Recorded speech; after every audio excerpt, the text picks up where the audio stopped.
Tina. Hello everyone. Today we're doing a weekly reads thing. Because why not? It's 2021, might as well try something new. Try something different. So I thought, why not talk about the shit I read every week? Because why not? I would have liked to show off more things, but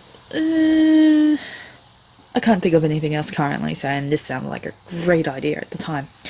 So I'm going to start off with something simple.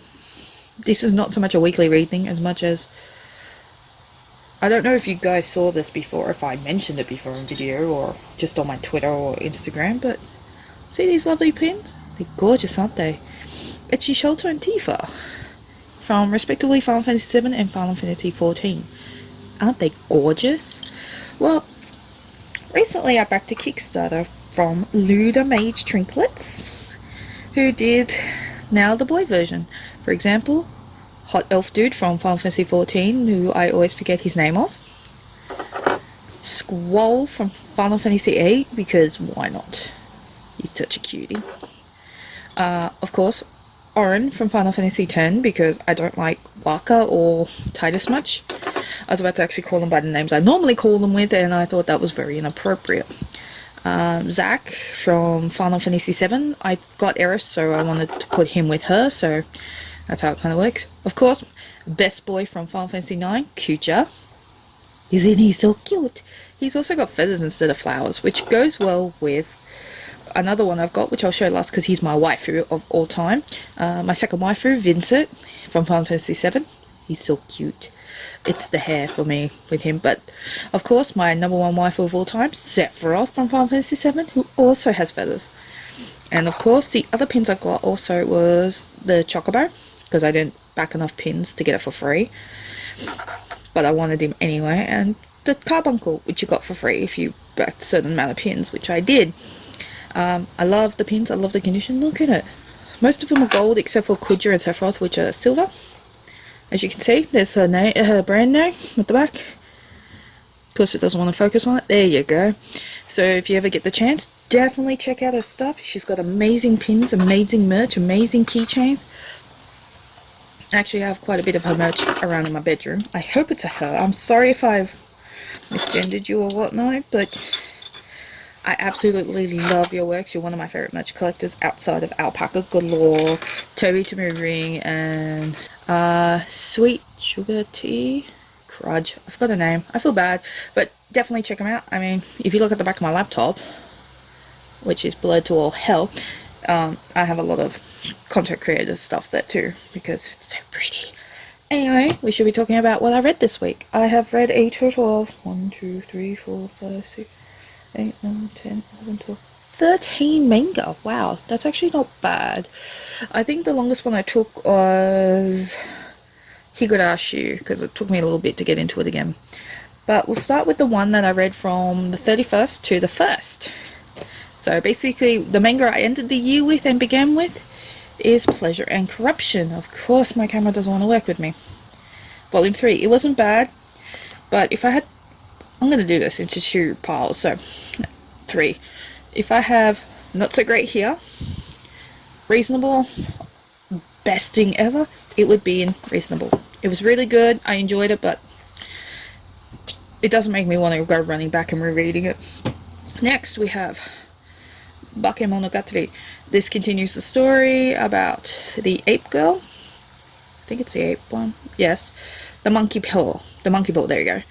And it starts on this chick who is possessed by the snake, kind of. It's not really much of a spoiler if you're into the series, but it's definitely in the middle section again. I read that while waiting for a car repair. Along with No Vampire and No Happy Ending. The ending was cute, it was rushed. It's a short series, and I liked it, but it felt so lacking. So very, very lacking. If anything, it kind of did give me the No Vampire, No Happy Ending feeling, because it's like, it just did not make me feel happy when it ended. If anything, it made me relieved it was ended, so it goes over into the I wish you could have been better pile. Next one is a new title, which is awesome, awesome, awesome for me. And it continues with my shrine of Yummy. I'm calling it yummy because if I tell you the title straight away, it will give it away. But either way, we got Kingdom Hearts Volume 3. Kingdom Hearts 3 Volume 1. It covers the Hercules arc, where you start the game, and the fact that Sora lost his powers. He's basically at the beginning. I enjoyed this. It'll probably be between these two, but I'll just put it over into the high. I love this section. The next one is a short series as well. I got them both together from someone. And I bought it off them secondhand, and it is Flower of the Deep Sleep. It is actually a really interesting read. The art's fairly nice. The characters make me want to punch myself in the face a few times. But all in all, it wasn't a bad story. It is only 2 volumes long. It is an old Tokyo Pop title, so if you want to find it, it might take a bit of effort, maybe not. I'm not sure. I was just lucky and found them both together. It is in the middle section of, it was good, but type thing. This one is definitely going into, I don't know why I got this section, but I'm trying to finish it, and it is Vampire Night Memories. I mean, yeah. Read it if you like Vampire Night. There you go. I have not much to say about it because I just didn't feel into it, if you know what I mean. It was a good read. It's worth getting. It tells you more about what happened in the 1,000-year gap between Kanami going to sleep and Kanami waking up. Basically, it looks like the sisters want to bone each other, but it's the whole, oh, I want my sister so much, blah blah blah, and I'm just like, oh god, please don't be a Kanami x Yuki thing again. I'm not really in for this stuff. Your art's so pretty, but your story is so lacking. It's so lacking. But I like how it ended, and I want to get Volume 6 just to see how that overall story finishes, because I'm really curious. The next one is me starting to continue reading a series, which are all going to go straight into the yes pile, because I really enjoyed them.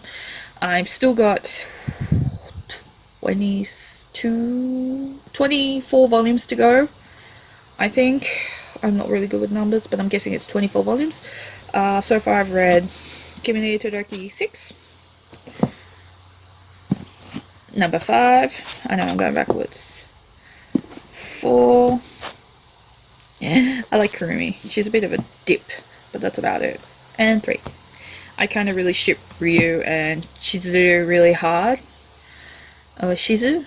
Yeah, Shizu and Ryu, I ship them so hard, like, main dude with Sawako. Kazuhaya? I don't know his first name. Wow, I'm terrible.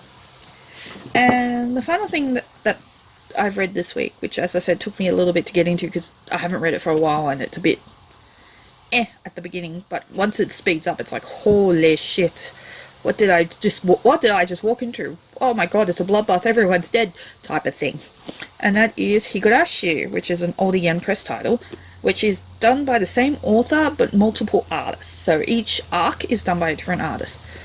One of the arcs is done by one of my favorite artists, but I will talk about it when I get up to it. But at the moment we're on the Yutori Hoshio arc of the cotton drifting arc, which is really dark and ominous.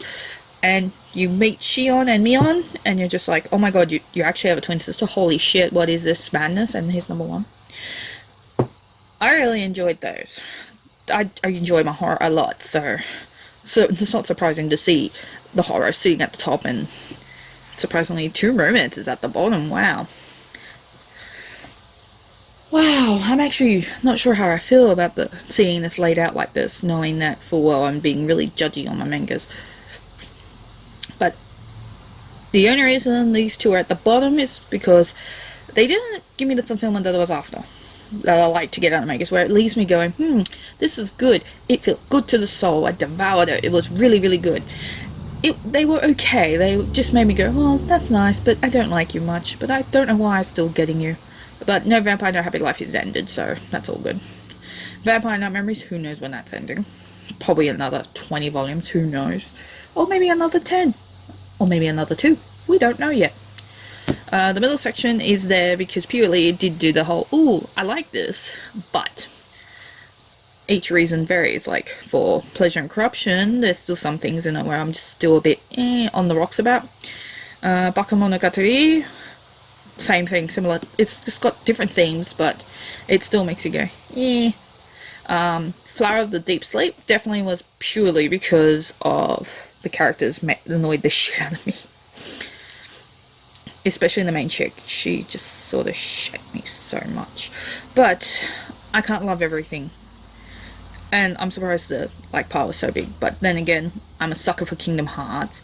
Kimi no Todoki, I've always thought was so adorable, and now that I'm actually reading it, I'm seeing how really adorable it is, and Higurashi, purely because of horror, and the fact that I like where it was going and how it was going. Basically, it's your typical story about you come into this village who's so secluded from everyone, and then all of a sudden you're hearing about festivals, murder, demons, all this dark stuff, and then the next thing you know, it ends basically going with you going, wait, this can't be the ending. There's got to be more to it. And there is. Of course, there's more arcs, and currently we're in the question arc, which is the black. I only got 3 volumes of the answer arcs. I think I got like 3 more to buy. I wish it was 3 more volumes, it's 3 more arcs. But I'll eventually find them. But until then, that's my weekly read, so I hope you all enjoy it. Do check them out, no matter how much I judge them poorly or highly. But until next time, read all the things. Yay!